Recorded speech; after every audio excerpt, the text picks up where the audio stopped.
السلام علیکم ورحمۃ اللہ وبرکاتہ۔ اعوذ باللہ من الشیطان الرجیم، بسم اللہ الرحمن الرحیم، والصلاة والسلام علی رسولنا محمد سید الاولین والآخرین، مدد یا رسول مدد یا سادات اصحاب رسول مدد یا مشایخ دستور مولانا شاہ اللہ فاضل احسان شاہ محمد علی الحقان مدد طریقتنا الصحبہ والخیر فی الجمعیہ۔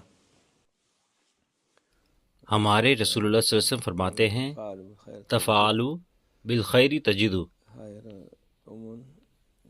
اچھے کی امید لگائیے اور ایسا ہی ہوگا۔ تو جب بھی آپ کچھ کریں، جہاں بھی آپ جائیں یا آئیں، جو بھی آپ کریں، سوچیں کہ یہ اچھا ہوگا تو یہ اچھا ہی ہوگا۔ کہتے ہیں ہمارے رسول اللہ صلی اللہ علیہ وسلم یہ آپ کے لیے اچھا ہوگا، اور بالکل اللہ عز و جل آپ کی امید پر پانی نہیں پھیرے گا۔ بیمار لوگوں کو شفا کی امید ہونی چاہیے،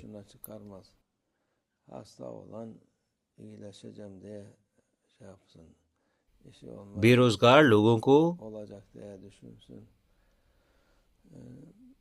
روزگار تلاش کرنے کا سوچنا چاہیے۔ اگر کوئی کہیں جا رہا ہے تو اسے یہ سوچنا چاہیے کہ اچھی طرح جائے گا اور وہ واپس خیریت سے آئے گا۔ ہر چیز کو اچھے میں بدل دیں۔ اگر آپ کہتے ہیں کہ میں یہ نہیں کر سکتا تو آپ شروع سے ہی امید چھوڑ دیتے ہیں۔ بیمار لوگوں کے ساتھ بھی ایسا ہی ہے۔ اگر وہ کہتے ہیں کہ میں اب شفا نہیں پاؤں گا تو وہ شروعات سے ہی ٹوٹ جاتے ہیں۔ نہیں تو اگر وہ کہیں گے کہ میں اچھا ہو جاؤں گا اللہ کی اجازت سے، اللہ مجھے علاج عطا فرمائے گا اس کا، تب وہ بہتر ہوں گے اللہ کی اجازت سے۔ یہ دوائی سے بھی زیادہ مضبوط ہے۔ اپنی امید کو قائم رکھنا اور یقین رکھنا دوائی سے زیادہ مضبوط ہے۔ یہ ہر چیز سے زیادہ طاقتور ہے۔ ہمارے رسول اللہ صلی اللہ علیہ وسلم کے ساتھ لوگوں کو راستہ دکھاتے ہیں، وہ دکھاتے ہیں اور ہر طرح کی اچھائی دیتے ہیں۔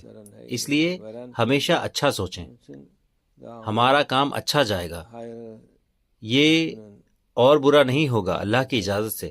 ہم اللہ پر بھروسہ کرتے ہیں کہ ہمارا کام بہتر ہوگا اور زیادہ اچھا ہوگا۔ اس طرح سے سوچیں ہمیشہ۔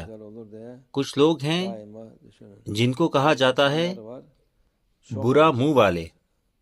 برا منہ یعنی کہ وہ برا سوچتے ہیں اور برائی مانگتے ہیں۔ یہ اچھا نہیں ہے، یہ کسی کے لیے فائدہ نہیں بلکہ نقصان لاتا ہے۔ اللہ ہماری حفاظت فرمائے۔ ہمیں ہمیشہ اچھا سوچنا ہے۔ اللہ اچھائی عطا فرمائے۔ ہم جو بھی کریں وہ خوبصورت ہوں انشاءاللہ، اللہ کی اجازت سے۔ وہ ہمیشہ بہتر ہو اور زیادہ خوبصورت ہو انشاءاللہ۔ ومن اللہ توفیق۔ الفاتحہ۔